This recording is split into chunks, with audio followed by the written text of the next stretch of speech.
দেশকে অর্থনৈতিক বিপর্যয় থেকে রক্ষা করতে কানাডার ব্যবসায়ীদের বাংলাদেশে বিনিয়োগের আহ্বান জানিয়েছেন প্রধান উপদেষ্টা ডক্টর ইউনূস।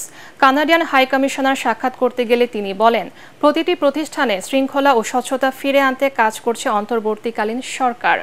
পরে মালয়েশিয়ার হাই কমিশনারের সাথে সাক্ষাৎকালে আসিয়ানের সদস্য হতে দেশটির সমর্থন চান প্রধান উপদেষ্টা। বিস্তারিত আপেল মাহমুদের রিপোর্টে।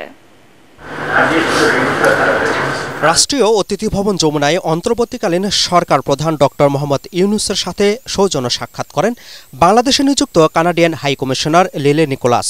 এ সময় দুই দেশের সম্পর্ক উন্নয়নের পাশাপাশি ব্যবসা বাণিজ্য ও পরস্পর স্বার্থ সংশ্লিষ্ট বিষয়ে আলোচনা করেন। প্রধান উপদেষ্টা বলেন, অর্থনৈতিক প্রবৃদ্ধি বাড়াতে কানাডার সমর্থন প্রয়োজন।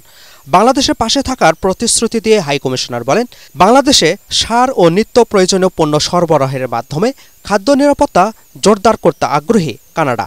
এ সময় কক্সবাজার থেকে কিছু রোহিঙ্গাকে অন্যত্র স্থানান্তরে কানাডার সহযোগিতাও চান ডক্টর ইউনূস।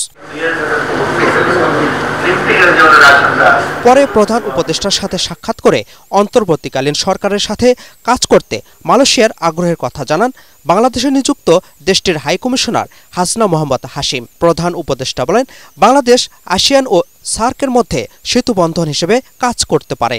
এজন্য দক্ষিণ পূর্ব এশীয় জাতিগোষ্ঠী আসিয়ানের সদস্য হতে মালয়েশিয়ার সমর্থন কামনা করেন ডক্টর ইউনূস। এ সময় কম খরচে বাংলাদেশিদের চিকিৎসা সেবার জন্য কুয়ালালামপুরকে বেছে নেওয়ার প্রস্তাবও দেন দেশটির হাই কমিশনার। এর আগে সেখানে ডক্টর ইউনূসের সাথে সাক্ষাৎ করে ফ্রান্সের রাষ্ট্রদূত মেরি মাজদুপুই বলেন, বাংলাদেশের পুনর্গঠনে অন্তর্বর্তীকালীন সরকারকে সহায়তা করতে প্রস্তুত ফ্রান্স।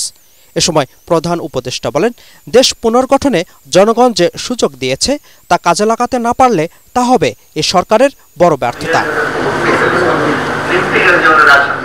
এছাড়া ইউএনডিপির একটি প্রতিনিধি দল প্রধান উপদেষ্টার সাথে সাক্ষাৎ করেন। Apple Mahmud, ATN Bangla, Dhaka.